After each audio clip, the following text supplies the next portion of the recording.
Hey, Mega Moms. Jessica Hensley here with Real Estate Mega Moms, where we help moms create a life and a business that they love. And I have my partner, Stefanie Sockberger, with me today. And we're going to talk about your calendar and why that can be your best tool to protect the time with your family.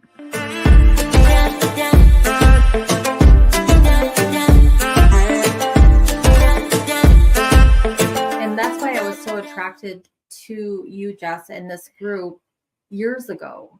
And when I first started real estate over 17 years ago, I actually found this graph I'm talking about. It was actually a little puzzle. I went into a chiropractor and I was getting my back adjusted, and she was talking to me about you need to keep everything aligned, Stefanie, everything in balance. And she talked about your spiritual life, your health, your whatever. And she goes, once all these things are in a line, then your body will be in a line. Okay, whatever. And my back was messed up.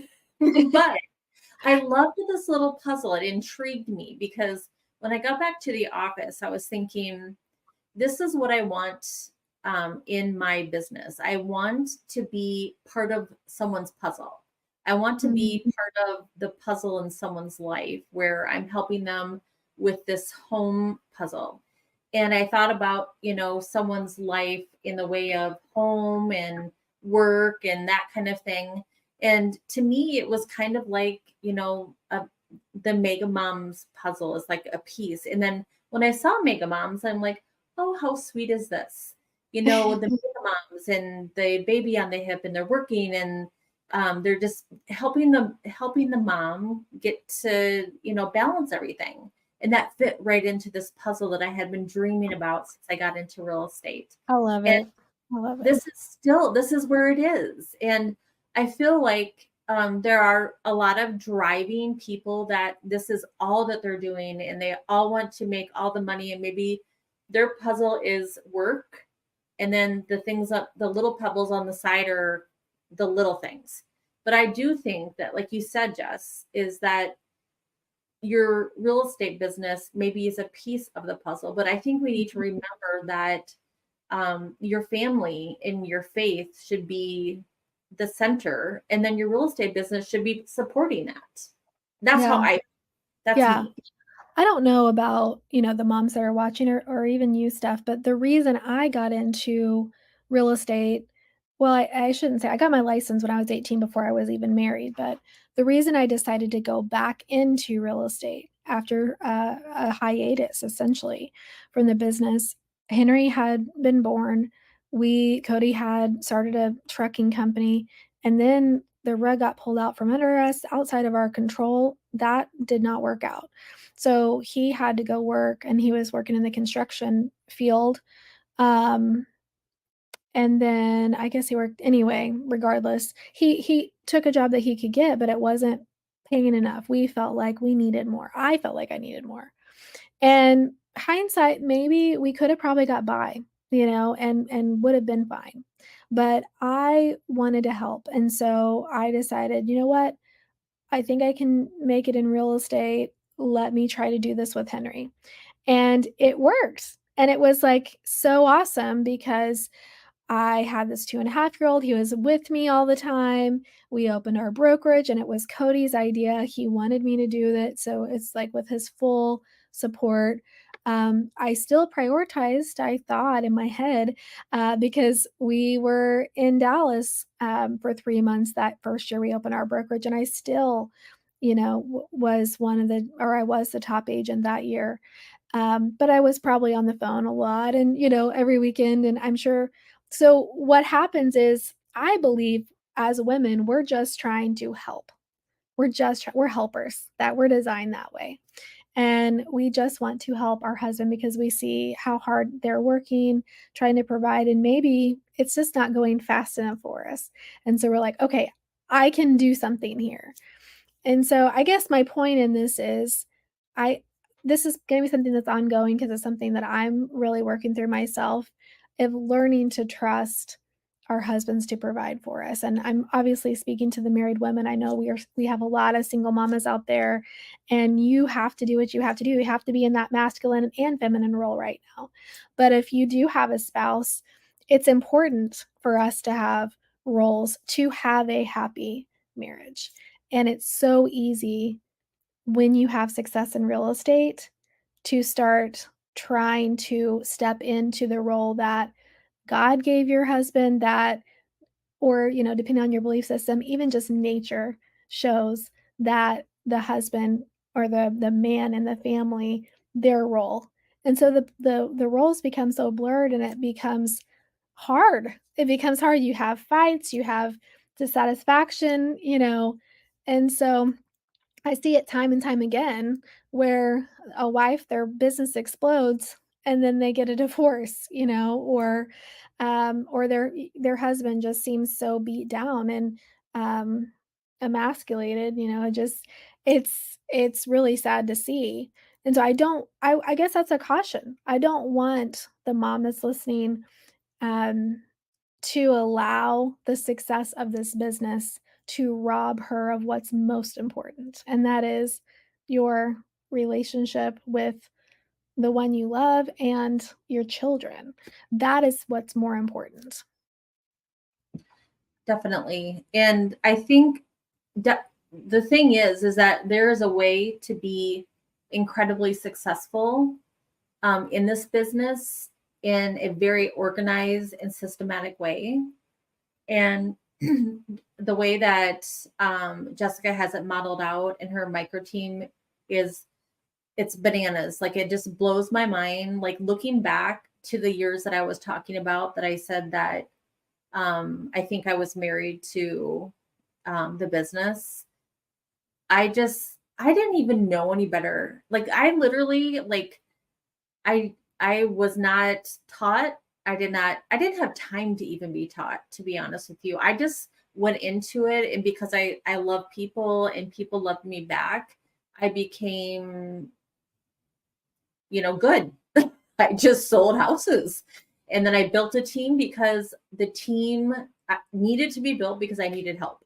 And so that is how I did it. And then it just became just too much and I got burnt out. So had I known that there was a system, I mean, I think I could have done it differently. I think I could have managed it. I think I could have done it. So I think that there are ways. And if you are in that stage, I think that there are ways to get ahead of it. So don't think that there isn't a way to grow and scale and, having a wonderful, amazing career with Yeah. opportunity and make money. So don't think that this is, something that's like, you can't do it. I think there is. And so reach out and, definitely, have that conversation because there's ways to do it. And also there's a way to be a woman that is in a relationship that you can be strong. I would just have to say that, just don't forget about your significant other, and make sure that they are like for me, with my husband, he was also in real estate. I just make sure that he knows that he did not start our company. I was the one that was in real estate for several years before he came and worked with us. But I still make sure that he knows I respect him as a leader of our family. And he works his tail off in our business. I mean, he runs our business right now. And guess what? I mean, I had a medical thing happen to me over the last few years, and the guy took over. So God Yeah. provides. And I don't take that for granted. So he knows it. So Yeah. that's what you That's need so to, good. yeah, him and Jacob. And you're exactly right. I mean, the systems that we teach, that's our mission for you to create a life first and a business that you love.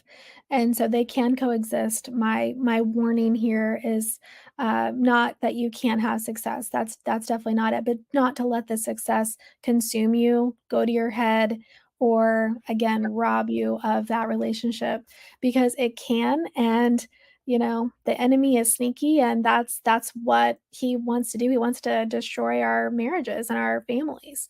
That is his agenda. And so if it's easy to let something like that sneak in there and for that to happen. But for me, this year, I logged into my EXP account and it said I was at 91 units sold year to date. And I have spent more time with my family, intentional, and not to say I haven't spent time with them the last 5 years or 6 years or whatever, whenever we started Mega Moms, but I've spent more intentional and said no more in the last 4 or 5 months than I have in the last 5 years. And so, even though I have been working less, even less, still closing a great amount. I mean, I'm thrilled with the transaction count we have and the way our business looks, and it's because of my team. And we are a work in progress still.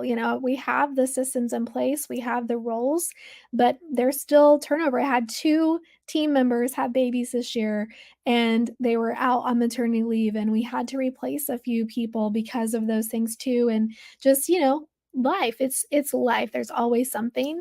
But even with all of that, because of the micro team model and the structure that we have, I have support and I'm able to move things around. And like today, for example, I canceled the rest of my afternoon so I can go to a horse sale with Henry and Cody. And a year ago, I probably wouldn't have done that. So anyway, we're I all a love work in progress. Yeah. that is living the dream. It's like what people want to know is like, what's the dream? It's like that's the dream. Being able to call in and cancel appointments and go to your kids' event. That is the Mhm. dream. Like no financial like money involved in it. Like just being able to have the flexibility to go somewhere. That is the Yeah. dream. Yeah, That's all. absolutely, and I think that's why we get into real estate, right? Because we can be our own boss but it's really easy to go from feeling like, "Hey, I'm in charge of my life and my schedule," to, "Oh my gosh, I have, 20 sellers and, 5 buyers or 10 buyers, and they're constantly demanding of me." And there's ways to and you know what? For anyone that's watching this that's thinking, "Yeah, but I have these clients and they need me right now, and I have to respond right now," your clients will respect you more when you tell them, "This is how I operate," just like Stephanie said earlier. It Setting can and will happen. Mhm. Yeah, expectations are a biggie. yeah. All right. Well, that was kind of an interesting, different podcast, but it's what's on our heart, what's going on in our real lives right now, and it's something I think is needed. We as women need to be reminded that it's okay to let our husbands provide. Doesn't mean that we can't provide as well and assist or whatever the family, but um, we can embrace our role and allow them to embrace their role too. So. Amen.